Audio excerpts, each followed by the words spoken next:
Hi, everybody, and welcome to Time Out Live. I'm, of course, Kevin Gallagher, and this is a show I've been looking forward to doing for about 2 months now, because we were going to do this show last month, but Comcast was closed, and we had to reschedule it, so it gave me another 30 days to work on it and look forward to it.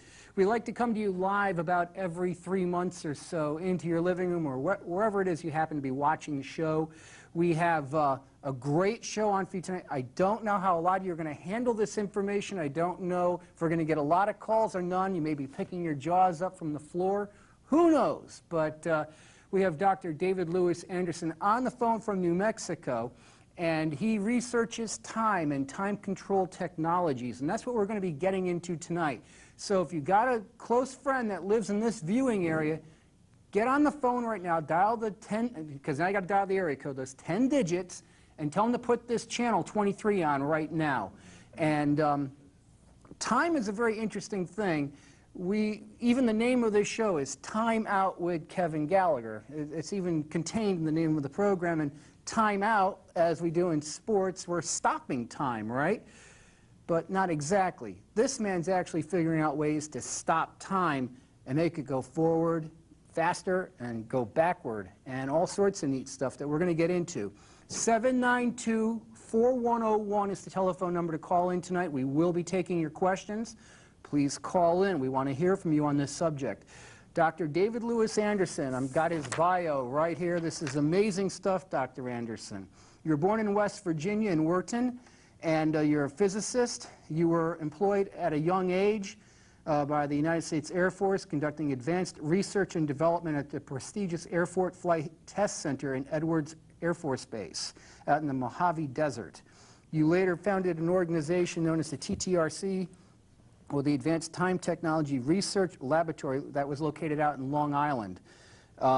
During that time, you proposed detailed theories for reversing time at sublight speeds and laid the foundation for what would later become known as time-warped field theory, an approach that modeled and described how to use the natural forces, and we'll get into this, folks, inertial frame dragging for power generation to create contained and controllable fields of closed time-like curves.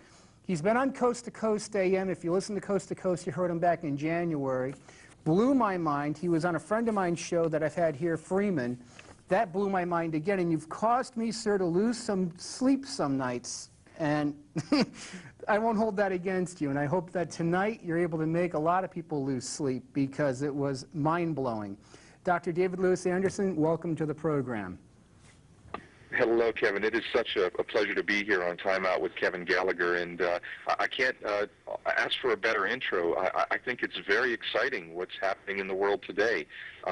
What's being learned about time control technology, not just at our institute, but at other facilities around the world, is really positioning itself to change our world and our realities in ways that are very difficult to comprehend. And I can't think of any better place to be than on Time Out with Kevin Gallagher to speak about it. Thank you. Let me open up with this before we get into some other stuff. I have up on the screen your photo, and it says Dr. David Lewis Anderson, time control researcher. Let's just, hash this out. What exactly is the difference between, say, time control and, say, time travel? Well, as physicists, sometimes we're not too brave at being heckled. So a lot of times when you use the term time travel, people chuckle a little bit. There's two reasons why we use the term time control. One, because we physicists are very sensitive people. We don't like people to chuckle at us. But it is true that time travel is possible within our laws of math and physics. But the other reason that we use the term time control, while the experiments being done around the world are remarkable and actually exercising time travel to different levels, the first products that most of your listeners will see in the marketplace will be time control devices. For example, they might see a chamber used in a hospital that has the ability to slow down time, kind of like a stasis field. Right. When somebody's injured, they can be put into a chamber to slow the rate of time to prevent damage while treatment is being prepared. These are the types of time control products that will be fielded first into the real-world mass market. That should make people go, what? I mean, why haven't they heard about this on all the cable news networks, Good Morning America, and a slew of other TV shows that I can think of besides mine? You know, it's a really great question, especially Kevin, when you really think about it. They're paying for it as taxpayers in this country, anyway. I know you have many people who follow you after your shows are posted around the world, but for those living in the United States, this type of work has been going on since as early as the 1960s, all around the world. What's really exciting in the last 15 to 20 years is that the technological capabilities of the technologies have just grown exponentially, which offers incredible promise to human society as a whole, but also some risks that come with using a technology that can have some very perhaps unwelcome effects if not used properly. Yes, I mean, we can spend hours and hours and hours on that. And I mean, I had talked to you doing the planning for this program, and I kind of jokingly said, yeah, couldn't you, you know, build something that would be like a refrigerator that I could put my groceries into so that, you know, I would put it in there and they would never spoil because, for lack of a better term, a stasis chamber, I don't know what to call it. And you said, yeah, I could build you one, but it would be a whole lot of money. It was like $44 million, I don't know, something outrageous figure, but you're saying that can be done now. Yes, absolutely. There's a couple facilities, research facilities around the world that are actively experimenting with technology that can accomplish that. Yes, sir.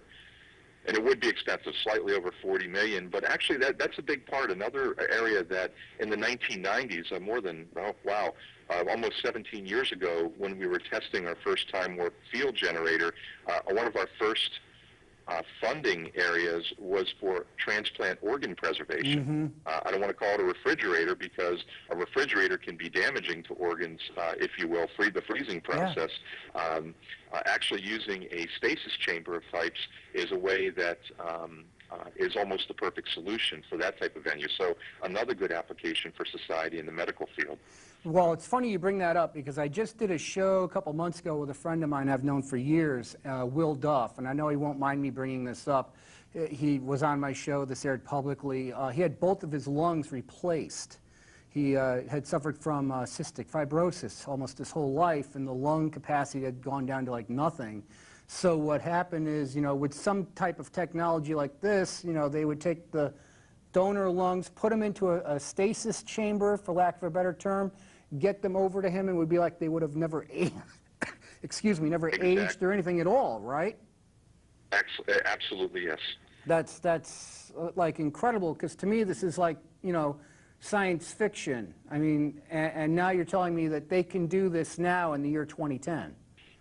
You know, it's amazing, and many of your listeners will think that it's science fiction, but what's really fascinating is that a lot of this work has been completed. Believe it or not, a lot of the groundwork for the time control technologies used today were advanced in theories before 1950. Wow. Of course, many people... Are you still there, Kevin? No, I'm here. Go right ahead. Many people are familiar with Einstein and his work in special and general relativity, but also there was a mathematician, Kurt Gödel, in the 1940s, a German mathematician, who proposed a theory on how time travel to the past was possible without traveling faster than the speed of light, something that's held up to this day. And most of the technologies being used today, and there are many of them, are actually based on the work done in the first half of the last century. Now, isn't it true that the whole theory that nothing could move faster than the speed of light, didn't that maxim fall back around late 2001, 2002? Actually, no, technically it did not, because there's a little bit of a misunderstanding many people have about that. What the laws of physics state is that matter cannot travel faster than the speed of light. Okay. However, information can, and what you're seeing in the news, as a matter of fact, just last month, China set a world record for quantum entanglement and quantum teleportation. That's the passing of information faster than the speed of light. And that's something that I'd like to thank your listeners for, because while Russia really kind of broke the ground in the 1960s, it was the United States taxpayers that really advanced the ability to pass information faster than the speed of light. And if people aren't familiar with that, take a look at some of the work funded by the government through the NEC at Princeton University. The taxpayers actually paid for those researchers to develop a system that could pass information faster than the speed of light backwards in time. Let me just stop you for a moment, because when you're saying passing information faster than the speed of light, what are we talking about? Are we talking about like an email? Are we talking, what exactly, how do you frame that so that the viewers at home understand exactly what you're alluding to? Oh, well, in the area of, let's see, let's talk about what happened at Princeton. Maybe that's the best way to say it. In the world of physics, there's an effect called quantum entanglement or quantum tunneling, and that's what these technologies are based on. For those who are technical, quantum tunneling, it's an evanescent wave coupling effect that occurs in quantum mechanics. And for example, the way it was used at Princeton University, Dr. Wang, what he created was a 10-centimeter long chamber. So imagine a chamber about 4 or 5 inches long. It was filled with a cesium vapor under the right laboratory conditions. And essentially what he did was devised a system where as the information was sent in one side of the chamber, it actually finished leaving the chamber before it finished entering. It actually traveled faster than the speed of light. And it's amazing that that got such amazing press for about 3 weeks, and then it disappeared again. And this is the work that was originally launched in the former Soviet Union, Wow. Moscow Aviation Institute, and it's been built on since then. As a matter of fact, Japan is a leader now in this technology. They have a facility that is just absolutely amazing building on that work. So I know there's a number of countries that are doing this research besides the United States. Why don't we get into that? And I know from what I've listened to on Coast to Coast and a few other programs, you talk a lot about India as well. Absolutely. It was interesting on Coast to Coast. I talked about China wanting to get in the game. We've actually met with their, I've personally met with their National People's Congress for Education Science and their Ministry of Science and Technology. They've always had a strong desire to get into this, but they have had limited success. But what's interesting is they are now making strides, and since they have the second largest R&D budget in the world, I would encourage your listeners to watch China. You'll see a lot of things happening. But there are really 5 other countries that are driving this. In Japan, we have a partner with the Japanese. We're partnering with the Japanese government. They have a lab north of Kyoto City, in the mountains along the shore of Biwa Lake, where they do spend a lot of time on transmission of information at faster than light speed or superluminal speeds is what you'll see typically in the advertisements for that. Russia has always been involved in this. They did amazing work in the 1960s and 70s, and after all the turmoil there, they lost a lot of traction, but now they're picking up again. In the United States, of course, we have the Anderson Institute, but it's not just us. There's Area S4. There's Princeton University, which I've already mentioned, and of course, many people might be familiar with Dr. Mallet at the University of Connecticut, who's got a lot of press lately about a new concept he has for time control. And that's here where I'm sitting. I'm in Connecticut right now, so folks, this type of research is being done right down the road from us. Yeah, it's very interesting. Actually, the approach done, the work being done by Dr. Mallet and ourselves is probably the most similar in the world, even though we're approaching it from 2 completely different directions. So I hope that maybe someday we might have a partnership with Dr. Mallet as he begins to expand that work. So, and he's been all over the news, Discovery Channel, the BBC, and for a new theory that he's proposing. Okay, so let's talk about what you're doing, your technology. How did you figure this out? I mean, how did you figure out that, yeah, I can actually slow time down or speed it up, and I can see very practical applications for this. I can also see good and bad, and I think probably, you know, for most people, myself included, I go, oh, mamma mia, that the bad far outweighs the good, but from what I understand, we're well beyond being able to debate whether or not this should be done. We're actually doing it. That's correct. And just moving back just real quick. Go ahead. One of the most fascinating areas, though, in the world where work is being done, and we're partnered with them as well, is in India. We can talk about that later. But the development effort within India is larger than the rest of the world's efforts combined. Wow. Why India? Well, a lot of people ask that question. Technically, I have a personal opinion I'll share. I won't say that it's only based on my observations. Number one, the greatest challenge in becoming a good space-time physicist, and we speak to college students all around the world all the time, is that you have to remember is that we do not see the universe We don't see our universe as it is. We see the universe as we are. We see it through our senses, which are flawed and very limited. We see it through the way our mind works, which is a product of our biological and cultural evolution. We really don't see the universe the way it is. We see it the way we are. And what's interesting about India, their religious beliefs, their cultural evolution, their fundamental cultural basis is that they see the world as a dynamic web of information where everything is interconnected. They have very interesting views in their cultural evolution that have developed over millennia with regards to the subject of time. So they don't have these barriers of them that cripple them to being able to visualize and see what needs to be done. The second point is, and I think this is a big factor, is that the presidents in India, the leaders, are elected based upon their scientific promiscuity, not their political promiscuity. Got it. So that you'll find typically the presidents of India have great scientific knowledge themselves. Very, very interesting. So let's now move forward into your technology. Let's talk about that.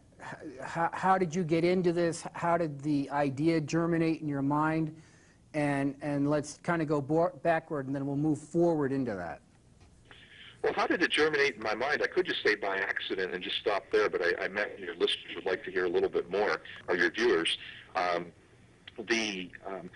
This actually began when I joined the Air Force, as you mentioned earlier, at quite a young age as a scientist working for Air Force Systems Command. Also did some projects matrixed out to DARPA. At the time, while I was in the Air Force, I was working on very high-speed navigation system and space-based systems. And during one of the missions, it was a long operational program, about a year and a half we were doing, I created a model for what today is known as inertial frame dragging. And what I noticed out of this, and it wasn't the core focus of the test, but what I noticed was a very interesting observation about space and time and the energy levels that would be needed to access or control time. And that was when I first got, if you will, turned on to the subject.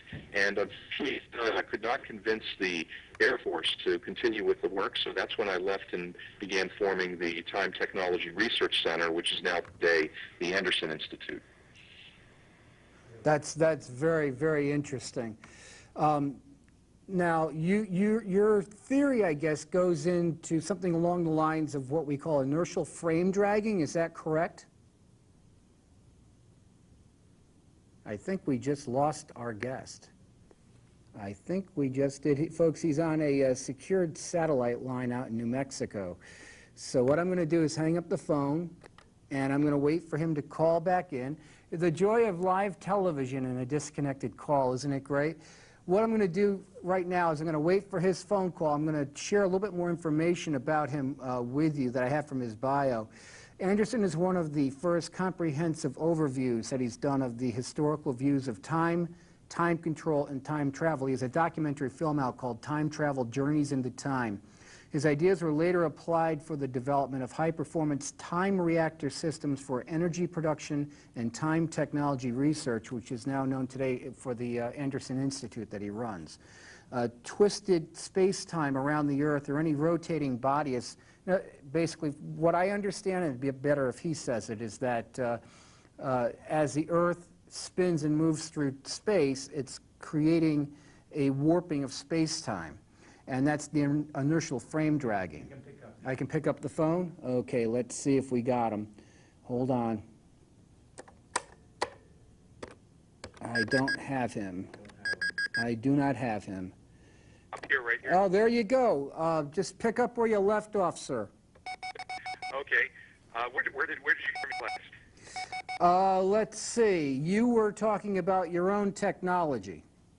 Okay, yes.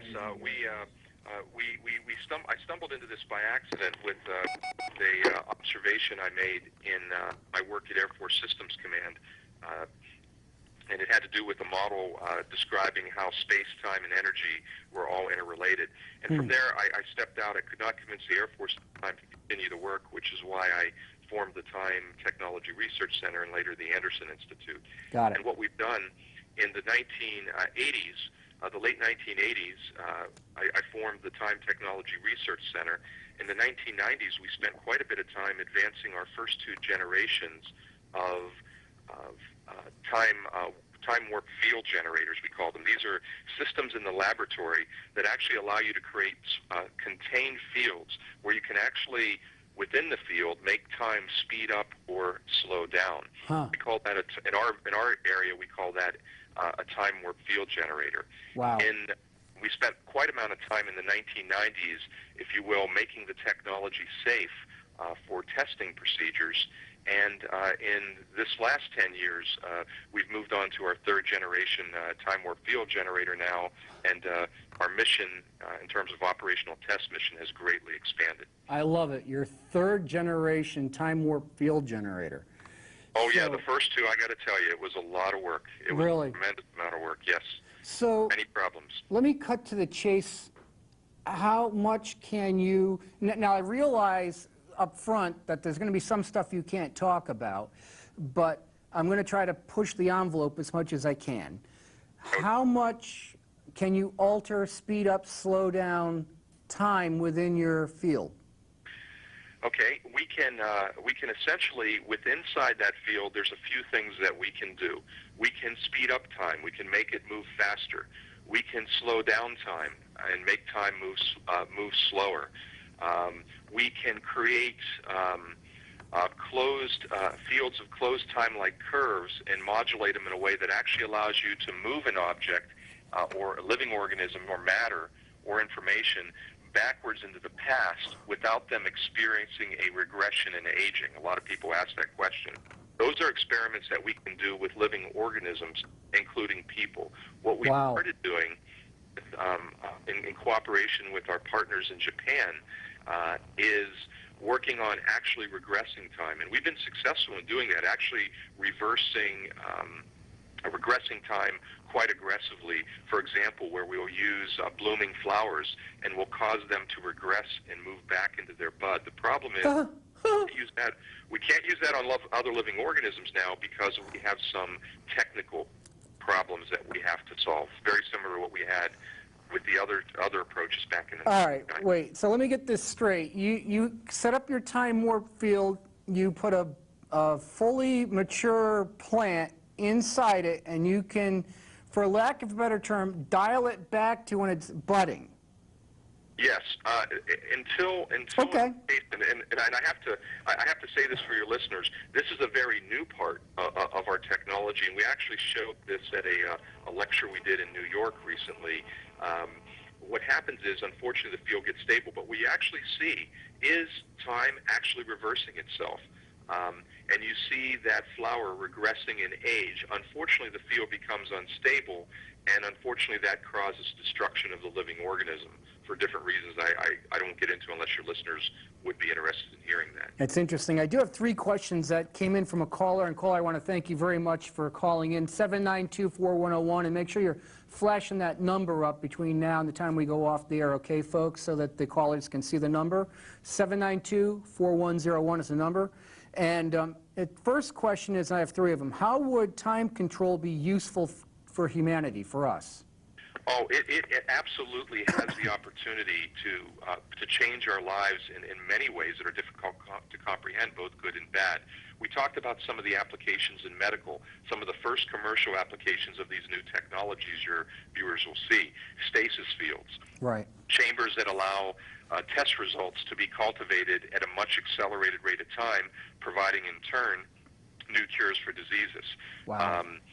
You know, there's discussions about viewing and recording history. Even in India, believe it or not, they have a drone system. There's a lot of concern, and we should talk about the risks of time control technology, but they actually have a program where they want to use drones to send them back in time, launch them to view and record history, and then to return. So let me get this straight. If somebody wanted to record the assassination of Lincoln, they could go back and record it, but wouldn't you also alter the past merely by being there? You know, Kevin, I've got to say I'm so glad that you said that, because in all honesty, one of our greatest concerns are the risks. When we look at this technology, this technology is amazing. There are almost no limits to how we use this technology to re-engineer historical timelines or to pull information back to the future from the future, other than the results are from our imagination, which was really insufficient. And our biggest concern is, you're absolutely right. When any time a time-controlled technology is exercised in any form, whether it's just working with information, matter, or a living organism, you actually truly do affect the construct of reality. And that's one of the things that we realized.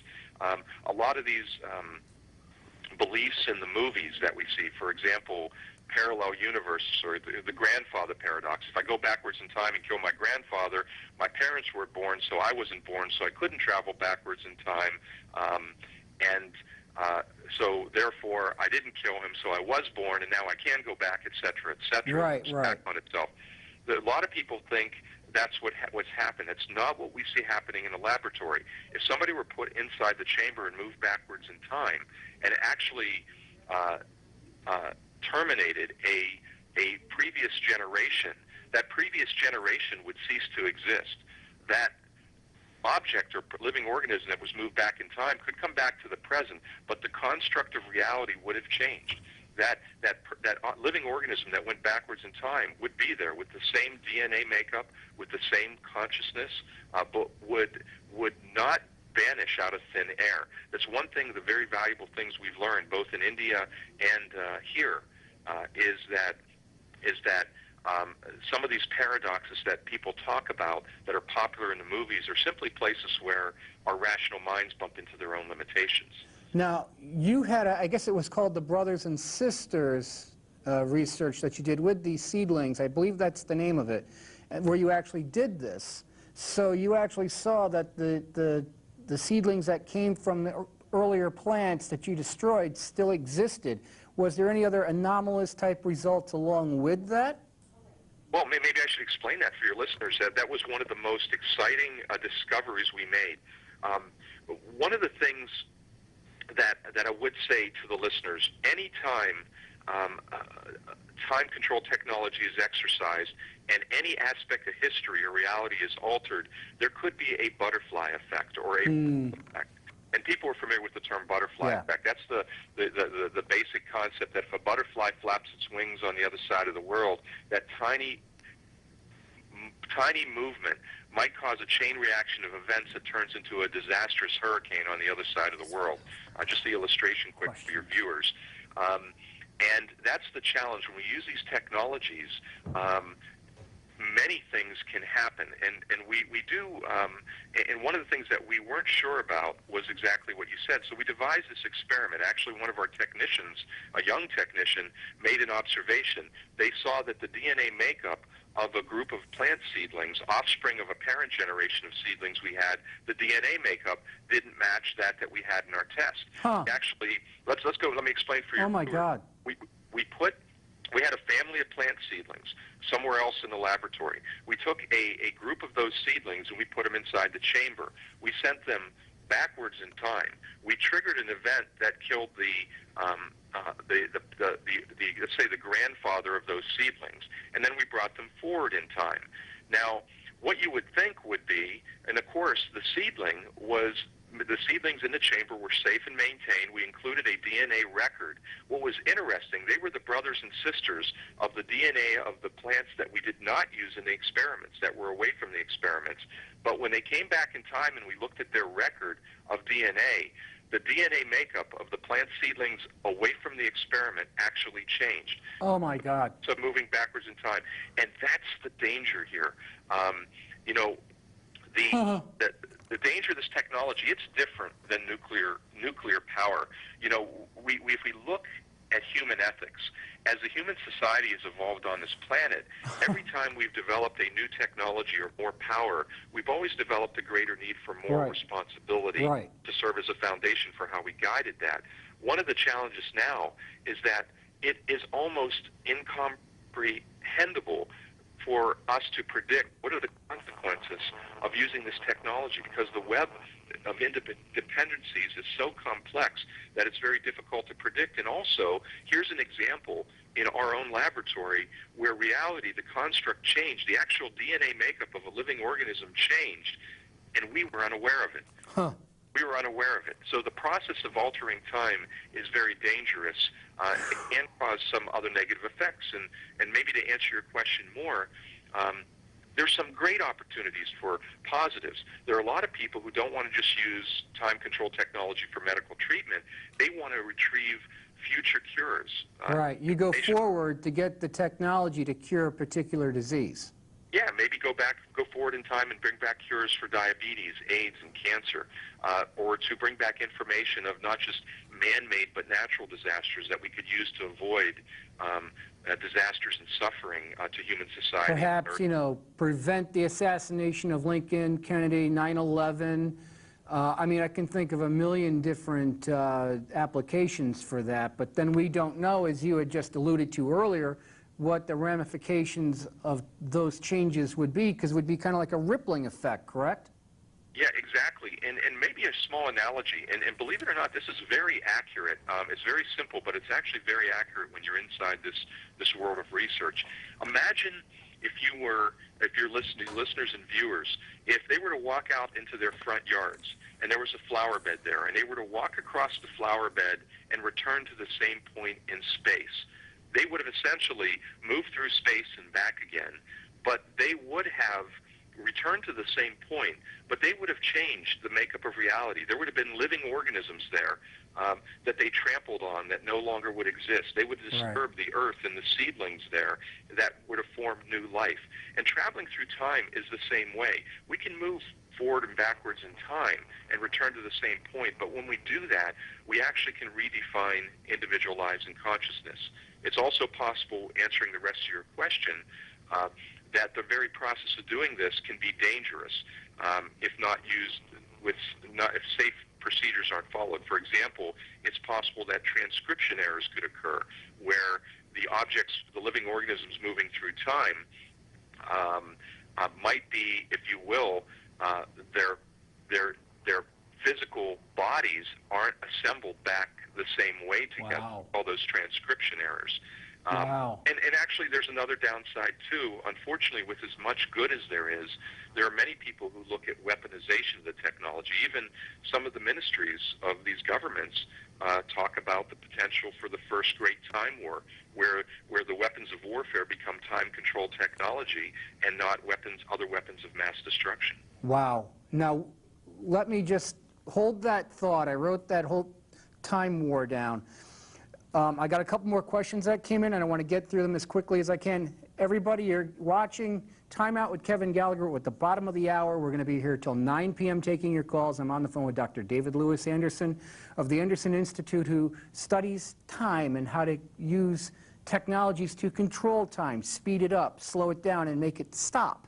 And they're doing this now in 2010. If you've been watching the show, I'm sure you've picked your jaw up off the floor a couple times, as I've done throughout the broadcast. You had me at different DNA in these plants, by the way. Oh boy. The question that I'm going to give to you here is, could we control aging? And I'm going to set that up with a question of my own, along with the controlling aging, is I'm 46 years old. Could I get into one of your stasis tanks and do what you did to the plant and bring me back to being 21 again? Okay. The short answer to that today is we don't know. What we can do, and this is something that I mentioned that was proposed by Kurt Gödel, a German mathematician back in the 1940s. What we can do, using a phenomenon called closed time-like curves. I know it sounds, to many of your viewers, it might be obscure, but look it up. It's called closed time-like curves. There's two primary technologies for time control. One of them is based on closed time-like curves, the other on special relativistic based technologies. And essentially, we can put in a living organism, a person, in a chamber, speed up time for them, slow down time. We can move them backwards in time in our time. They're moving forward in time at a slow rate, but actually moving backwards in time, to emerge at a point further back in time, but their age has not regressed. Right. It's very similar, if you will, to, let's say, for an example, many of the paradoxes. It all has to do with relative time, but I'll So- get away from that just for a So second. let me interrupt you for 1 second. Would it be Sure. kind of how I'm thinking of this is I'm imagining the Empire State Building, really tall building. As you go up the building, that's the future. As you come down the building, that's the past. So as you're going up the elevator, you're in the elevator. You're the same old person as you did from floor 1, but you get off, the 90th floor. And you're just kind of, when you walk off the elevator, you're on the 90th floor. Would that be a good way to put it? You're on the 90th floor, which might be 10 years in the past. However, you might have only aged 10 or 20 minutes, for example. But your consciousness, in your reality, if you will, your awareness of reality, your time has moved forward at quite a different rate. You have not, while you're in the chamber, you don't feel that acceleration or movement back in time. It's only when you emerge. It's like the twin paradox that we hear about. Right, for your right. viewers. That astronaut who travels off to the distant star and returns 20 years later, who left her twin brother behind, who realized that she's traveling relatively fast, that while she only was aware consciously that she aged 20 years, her brother, Earth, had aged 200 years, and her brother has been long gone. Not possible. And that's a very fundamental construct that we've learned of our universe, is that this view of time is in fact very relative and to the individual and specific circumstances. That's very interesting. I have a professor that's trying to call in to be on the show, and I'm sorry, sir, the technology just doesn't allow that. I only have one phone. So is there, just for the professor's sake that's watching, could you give like contact information so he could contact you and get his questions over to you? Absolutely. There's two ways to do it. Our website has a lot of free information, educational related. It's www.andersoninstitute.com. And you'll also find me on, I'd welcome anybody to join me on Facebook. The name is David Lewis Anderson. Lewis is spelled Lewis. And I'd look forward to hearing from any of your viewers. Now, let me ask you this. In Star Trek, we see something called the Prime Directive about not interfering with other cultures and this and that.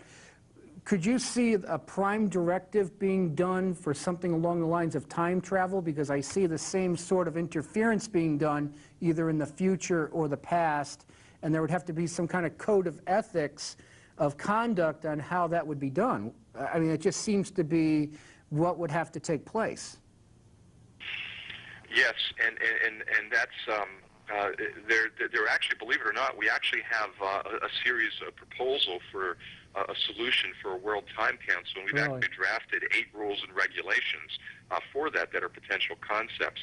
But a lot of it has to do with, without going through all those, which would be a long 5-minute read, would really focus on do not take actions without first understanding the consequences, or and maybe I'll touch on a few of them. Don't impose a change upon the natural flow of history by any type of action. Don't recklessly interfere with significant beings existing in the past, or by inaction allow that to happen. Wow. Don't engage in unauthorized travel. And that's a big part of the solution, by the way. We need to, if human society is going to avoid the first Great Time War and many of the other disasters that could accompany this type of technology, we need to get transparency and disclosure. We need to launch an educational initiative. These things are underway, and many scientists are beginning to step forward now, and more in the coming years. Wow. We also need then to come up with a World Time Council, or let's call it better, Kevin, a moral compass guided by human society as a whole, human consciousness as a whole, that determines not only how this technology can be used, but also how it should be further developed. And the fourth thing we need to do is monitor it. So not that we envision a time police, but we certainly envision a network of devices that would monitor any time control technology is activated. Now, I have a couple more questions that came in from the viewers, and also that professor that wanted to call in. If you have a question, call and we'll write the question down and I'll make sure that it gets asked. Is there any way to keep the safety concerns to a minimum? This is a very, oh boy. A lot of people think there is. A lot of people think, well, if we experiment in isolation, if we keep the energy levels low, if we use drones instead of sending people back who can accidentally interact in different ways, that this will minimize the risk. And certainly it could minimize the risk. But with this type of technology, again, the gap between our ability for moral reasoning and the technological capacity and our ability to predict what the results of using this technology are, the gap has simply grown too large. And it's now almost impossible for our mental capacity to predict what's going to happen when we use these technologies, and also our ethical thinking to keep up pace with these to avoid misuse. And I think it's a very, very difficult situation, because part of the answer is, a lot of people would say, Kevin, why don't you just stop? There's these risks. The answer is it's too late. Too many governments and private agencies are exercising time control technologies. So it's not a question of whether or not we move forward or stop. We simply have to find a better way to manage the risks. That's incredible. Next question: How can we keep the technology from falling into hands of those who would misuse the technology? I think in a way my previous answer might have addressed that. You know, for those who have followed this, the first thing is we need the public to stand up, and many people in the scientific community, not those people who talk about it on necessary TV or the radio, but those people who are working every day now are beginning to become very disquiet on the subject and are really beginning to speak up in public. And that concern has been raised in almost every aspect of this research from almost every corner of the world. And while we see the benefits to be obvious and wonderful, now that this is no longer science fiction and that we may be changing the makeup of reality, we have to begin working on this. We need to begin understanding how does this affect human evolution, and by manipulating history, are we forcing unnatural quick rate of changes on people? As we move things forward and backwards in time, are we bringing back or introducing viruses in either direction, or microbiological agents that will affect us? Right. Right. And I probably didn't answer your question. No, it's mind-blowing stuff, but let me cut to the chase again. Besides plants, what other things, people, animals, any kind of vertebrate, inanimate objects have you sent backwards and forwards through time? Well, of course, information has been sent forward and backwards in time. Living organisms, including people, have been put inside time warp field chambers to be exposed to accelerated time rates and time rates that are slowed down. Human test subjects have been put in chambers exposed fields of closed time-like curves. To my knowledge, no human has ever been put in a field that has attempted to regress the aging process, if you will. To my knowledge, that hasn't happened. It's really not a very safe or wise proposal at this time. Well, then let me cut to the chase again. What would you say is the furthest amount of time forward or backward that a human has actually moved forward or backward through time using this technology? To move back and observe, this is where I'm going to be a little bit limited. We were moving about 15 years ago.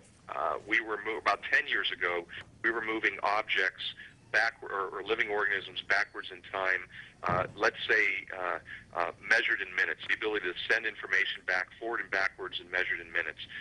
The capability of the technology has increased in orders of magnitude. Wow. Meaning factors of hundreds. Wow. So the ability to, these technologies, that's the real issue now. Now the potential risk of using these technologies has grown greater. And I'm really not at liberty to talk about in detail, even though we do hope in the very near future to show some videos of exactly some of the range capabilities. Like I said, I was going to try to push you as far as I could. I'm going to get to a question that came in from this professor that's been dying to talk to you, but he has here, I'm going to read it to you. What is the gravitational pull of the Earth's gravity? Does it have an effect on time as well as pull of the moon, and also atmospheric conditions as well as gravitational pull the sways on the universe? And that's from Professor Evans. Okay, Professor Evans, thank you so much for the question. Oh, wow, you actually, believe it or not, there were about 4 questions in that one. You want me to read it to you again? No, I got it all. Okay. It's clear. First off, one of the things that we've learned from our work, and this is a very subtlety, but since this is a professor, I'll be very specific. Later, we don't we've in many ways banned the term gravity in our experiments and in our work, because we believe there's 2 reasons why we do that. Number one is when Einstein came up with his theories about time, he had the special theory of relativity and then later the general theory of relativity that talked about how gravity can affect time. Yeah. What a lot of people don't realize later in his life, Einstein says, hey, wait a minute, there's no need to have a general theory of relativity. It's included in special relativity. As a matter of fact, if you were to take an object for Professor Evans and put it in a free float frame, essentially special relativity works everywhere in the universe and describes gravity. Wow. The reason I don't like the term gravity is, Kevin, for your viewers, I'd encourage you, gravity is a label we put on something we don't understand. Yes, in high school we all learn about gravity and we learn to write the equations that model how it performs. Right, 16 feet, blah, blah, blah, yeah. Yeah, 16 AT squared, exactly. But do we really know why these objects are attracted to each other and pulled together? No, it's a label we put on something we don't understand. But with that said, yes, gravity does have, gravity is simply, by the way, curved space-time in action. Wow. As you bend space-time, gravity is created. And that's essentially one of the new things that we see coming out of our work.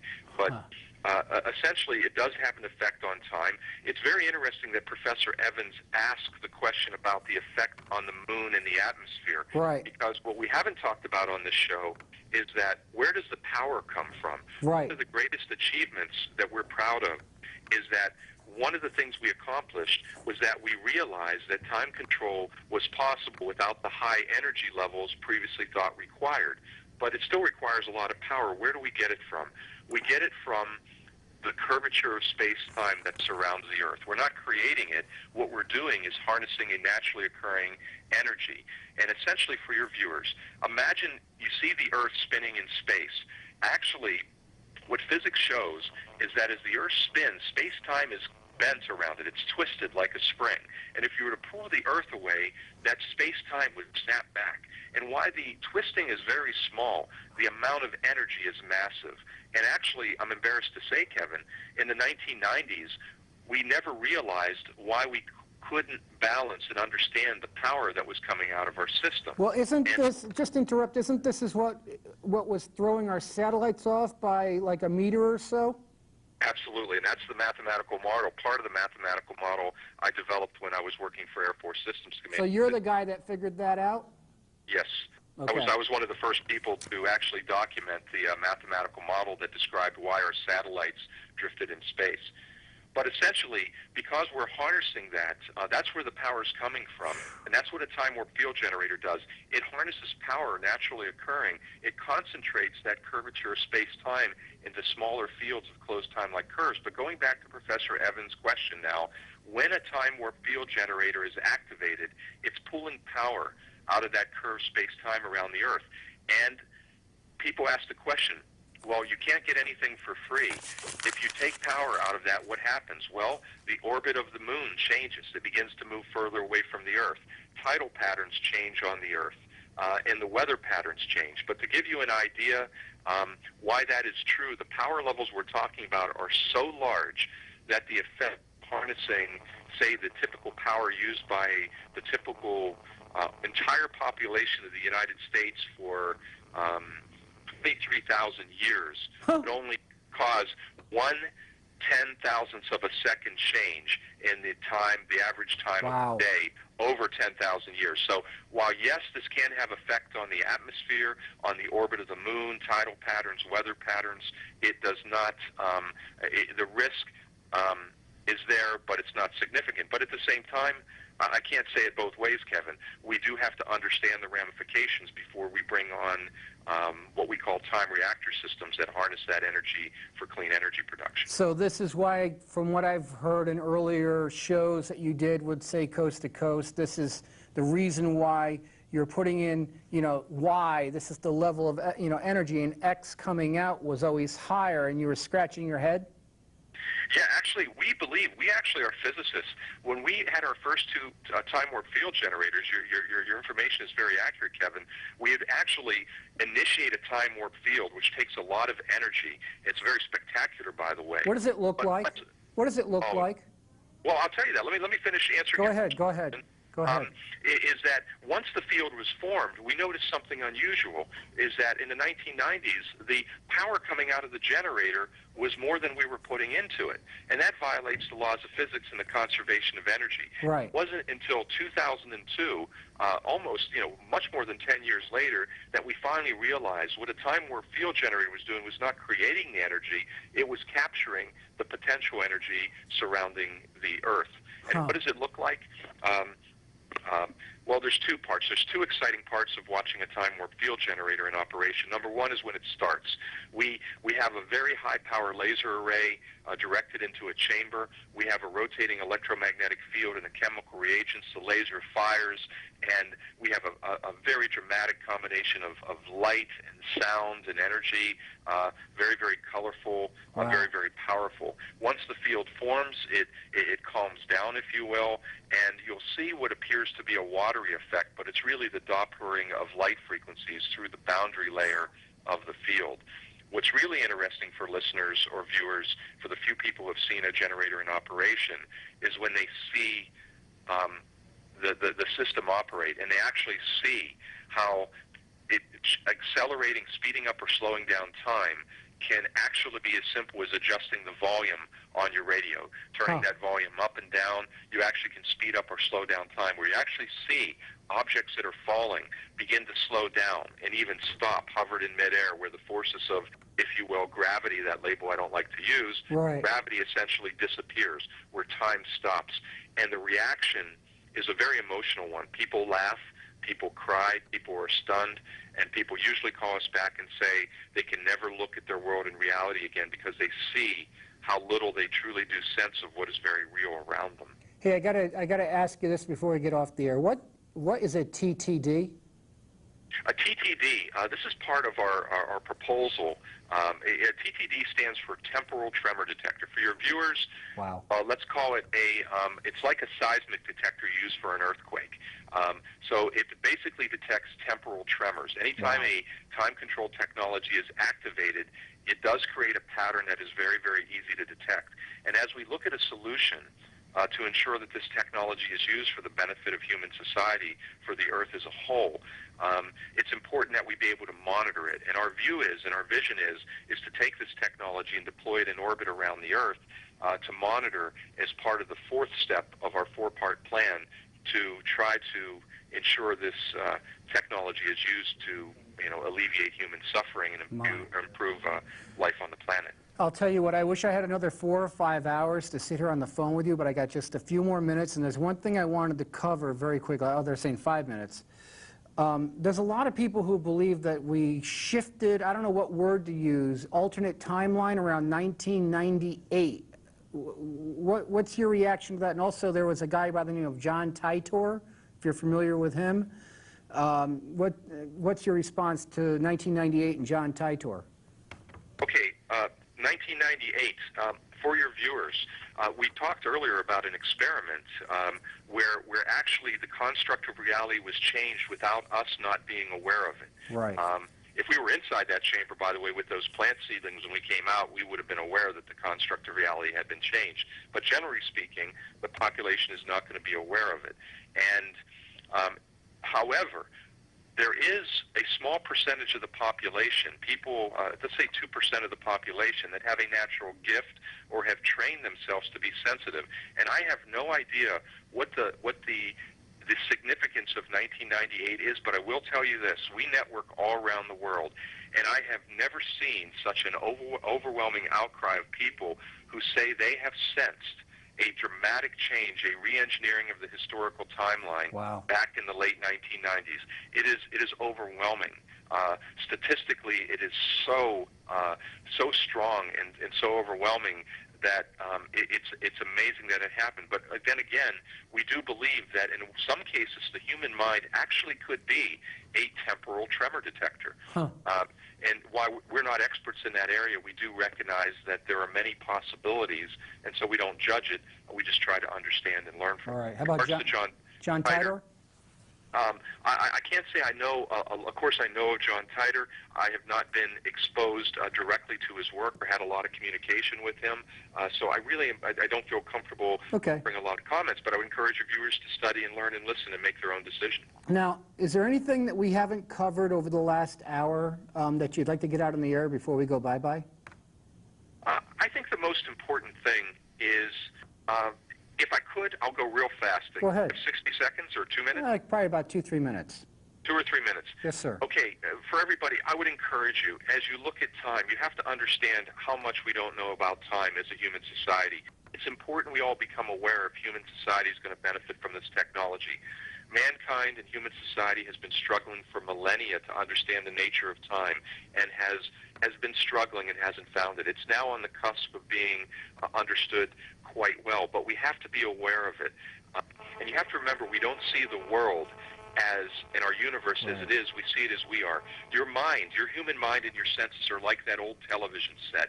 Flying through the air was information and energy in the form of TV signals. You'd reach up to your television in front of you and tune that tuner, and you'd be able then to sense and see that information on that channel. And I have to tell you this, your senses and your human mind are like that tuner, but greatly limited. There's a lot more to the construct of our universe and reality, well beyond that which your senses can perceive. We can sense it with technology, but you can also sense it with the human mind. You have to understand that, I would encourage people to study and understand that time does not have one definition. People define it in Asia as circular. We define it as linear. There's cultures like the Navajo and Hopi Indians and the Paraha tribe down in South America that have no concept of time. They don't even talk about past and future. We gotta go bye-bye. We're wrapping up. One of my favorite quotes is, time is God's way of making sure that things don't all happen at once, or something like that. It's a good one. And I want to thank you so much for being on the program tonight, Dr. David Lewis Anderson. Go to his website, andersoninstitute.com, and check out more information. It's a great website. Got to have you on again. And I'm, of course, Kevin Gallagher. Good night. We'll see you on Friday night. Bye-bye.